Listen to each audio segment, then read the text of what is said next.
Hey, you've been taking lessons for a good little while now, but you still don't feel like you're exactly where you know you want to be vocally. You still got the pain, strain, and the tension getting in your voice, and you just feel gig after gig after gig. It's like you're having a boxing match with yourself and the songs that you're trying to sing. Well, I'm here to tell you that the reason why is you just lack a basic fundamental understanding of how your voice works. Because how on earth can you effectively use an instrument if you don't know how it works? Because ignorance is not bliss, and what you don't know absolutely is hurting you. Hey, my name's Isaiah Harris. I'm a vocal coach. My average students start singing higher in just as little as 2 weeks and adds nearly a full octave to their vocal range in just as little as 2 months. And in today's video, I'm going to show you how this rubber band here is the key to you truly and finally understanding your voice and how to use it effectively so that you can build the singing career and the life you have always wanted. All right, let's get down to business. So, how does the voice work? Okay, so your voice is comprised of what are known as vocal cords. And they're two thin little bits of muscle tissue, about as thick as your fingernails. And what's happening is they're stretching and vibrating at really, really fast speeds. And it's what allows you to go, oh.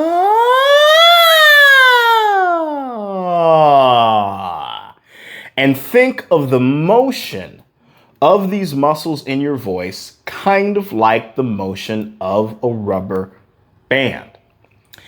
And a common misconception people have when they're singing and they're trying to hit higher notes is they're thinking, oh, I'm reaching up higher like, when actually all it is you're stretching on the vertical plane of your voice and making things narrower, like so, because the muscles inside of your voice, they fit literally just like this, where it's like, oh.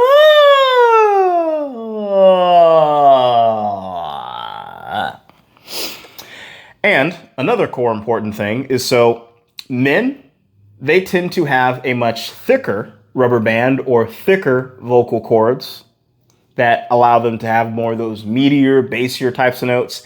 And women, they tend to have thinner vocal cords that allow them to have more of those airy, lighter types of notes that they sing. Now, just because you're a man or just because you're a woman does not mean that you can't sing higher or that you can't get your voice to sing a little bit lower. It's just all about training this rubber band to truly stretch itself as much as it possibly can to get to all those other different parts of your range.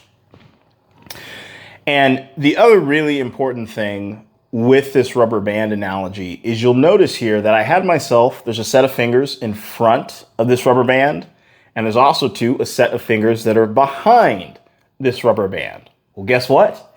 Your voice has itself a set of muscles in front of your voice and another set of muscles behind your voice. And one of these sets of muscles is meant to help you to sing low notes, and another one of these sets of muscles is meant to help you to sing high notes. But now, the issue that comes up for so many singers that leads to a lot of the breaks, the cracks, the strains, and the tensions that you're getting is that these two sets of muscles are in a constant boxing match with each other. It's like we'll go to sing and we'll be all like, oh, say, can you sing? Don't sing low note, don't sing high note, low note, high note, low note, high note, low note, high note, low note, high note, high note. And just the muscles, they're bickering and fighting instead of cooperating to make a nice, smooth little stretch here throughout your whole vocal range. And virtually all of the issues that you come across with your singing it's a matter of these muscles not cooperating with each other and not getting on the same page. So another thing that I want to point out about this is you'll notice in this analogy, as I'm stretching and I'm going, oh,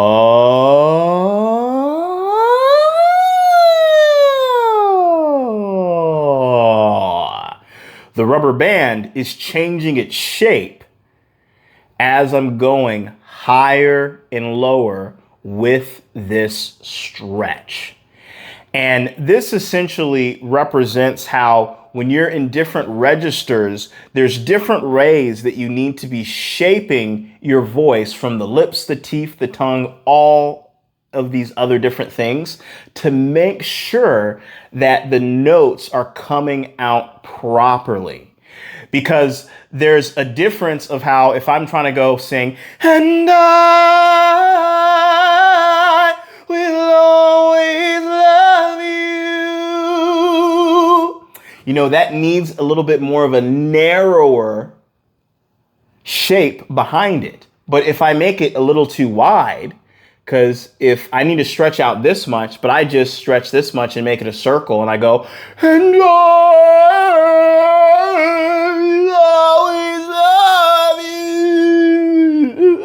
you. You see how tense that sounds. Now, this is the issue and my absolute gripe that I have with a lot of the classical school of music. Don't get me wrong, I absolutely love classical music in terms of listening to it, but I absolutely hate the classical mindset behind singing, because what it's doing is classical music will always say, oh yes, keep the throat super open at all times. Make sure every single vowel is round. But that doesn't translate when you're singing more of these poppy songs, because I can't fit a, and I need more, and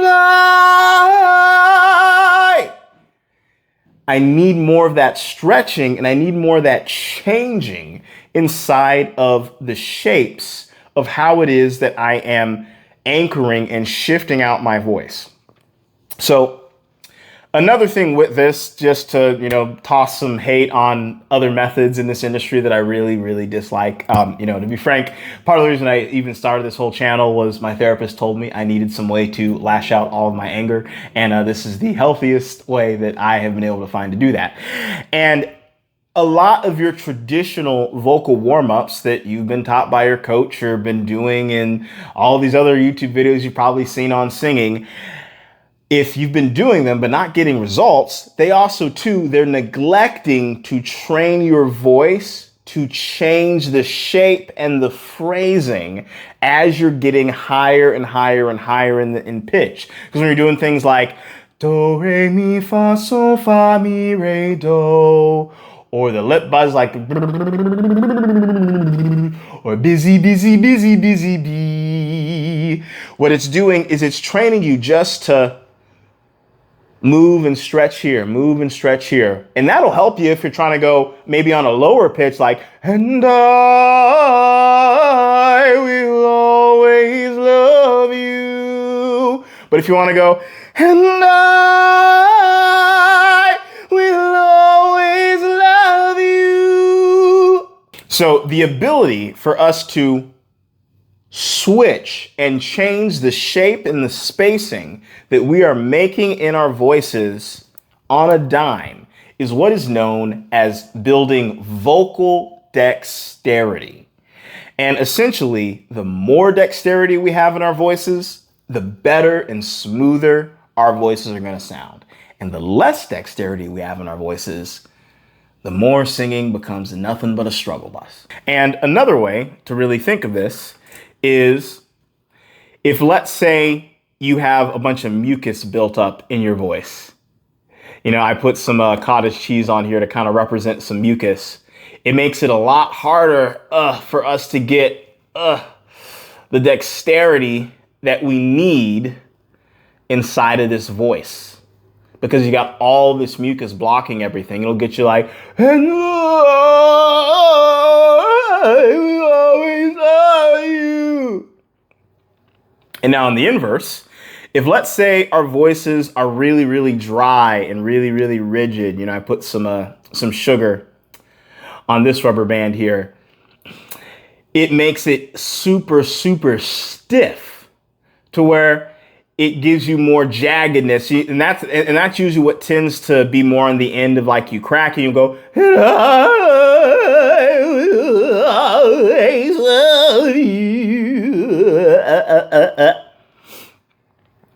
And on the inverse, this is why you've probably heard a lot of coaches say you want to make sure you've got yourself a good amount of water because what that does is it's going to lubricate these vocal cords here.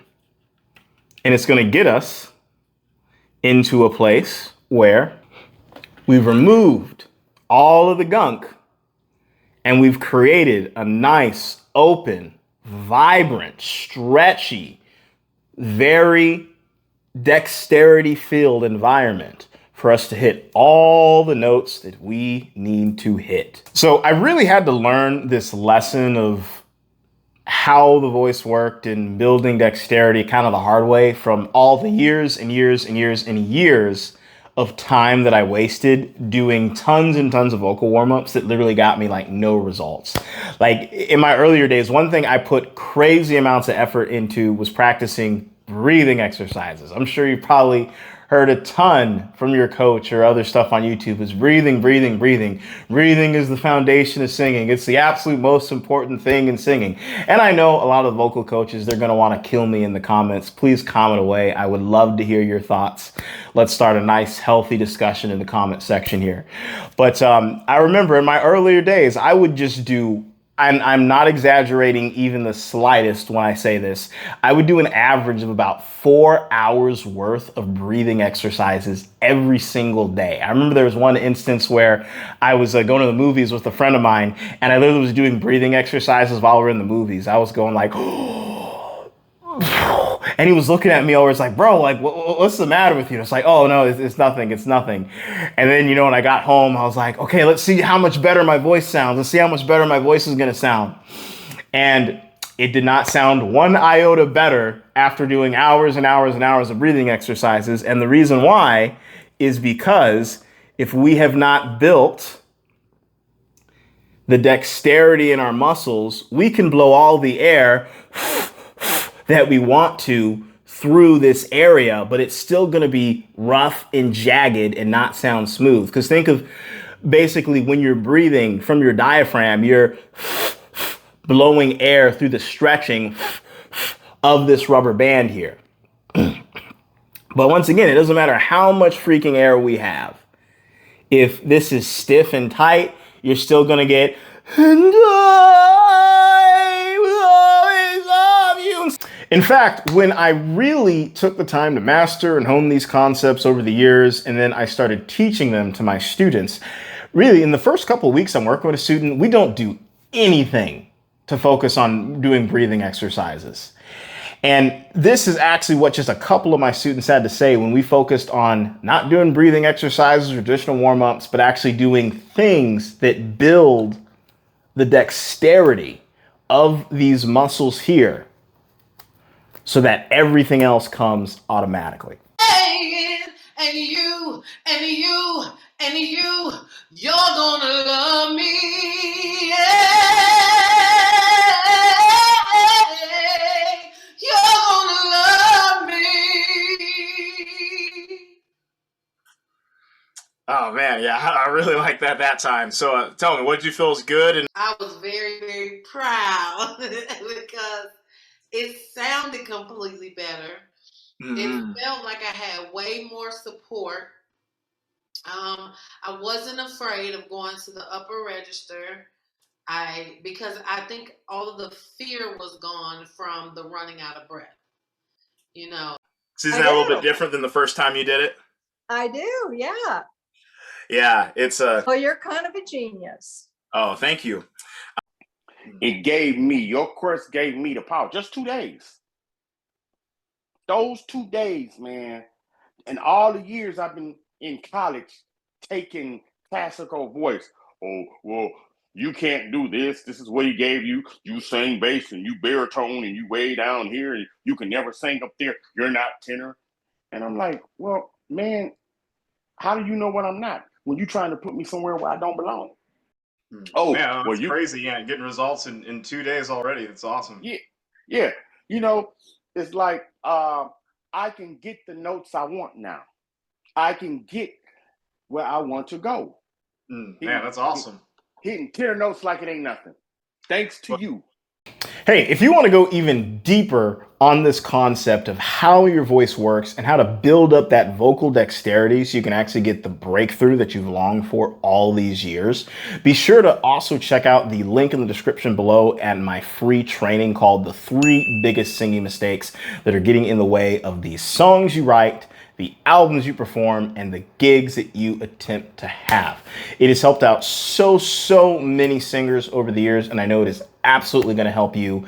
Once again, just be sure to click the link in that description or scan the QR code on your screen here.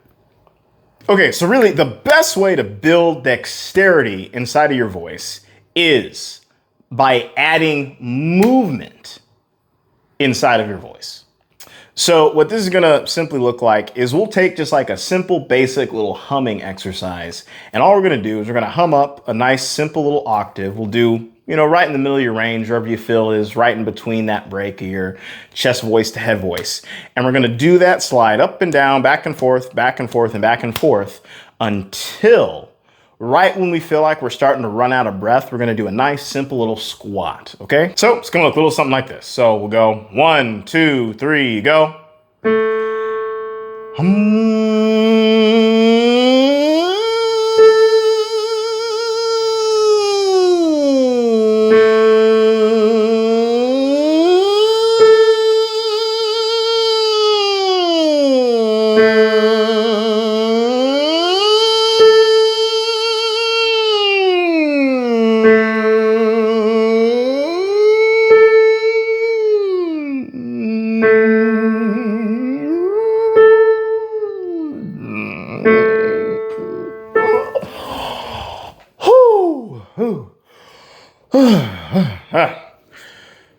Man.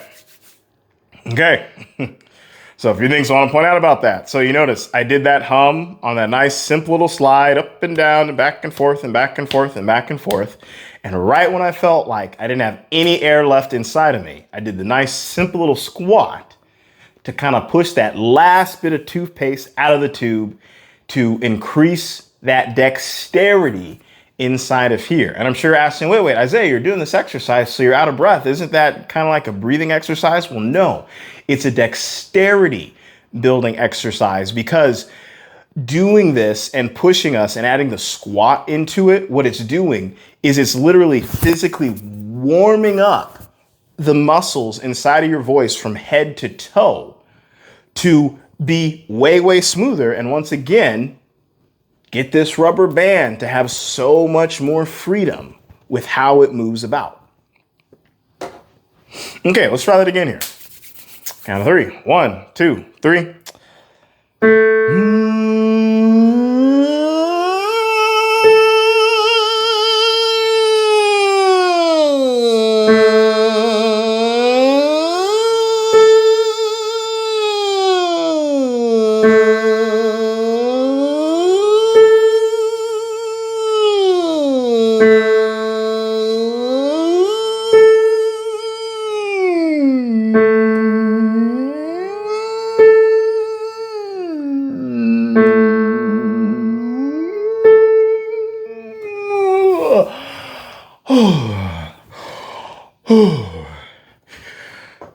Man, okay.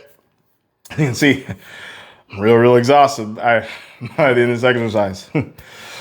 I'm so exhausted, it's actually taken me a few seconds to get myself together just to be able to talk to you again.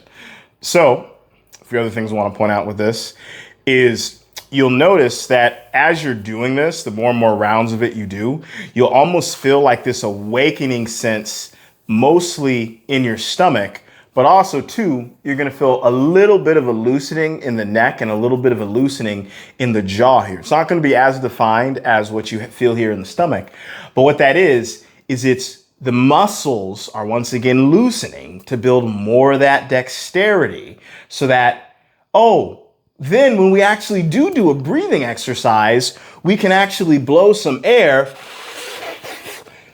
in a muscle that knows how to move and effectively use that air. And really, all of this boils down to it's helping you to increase the sense of feeling in your voice. Because let me ask you this.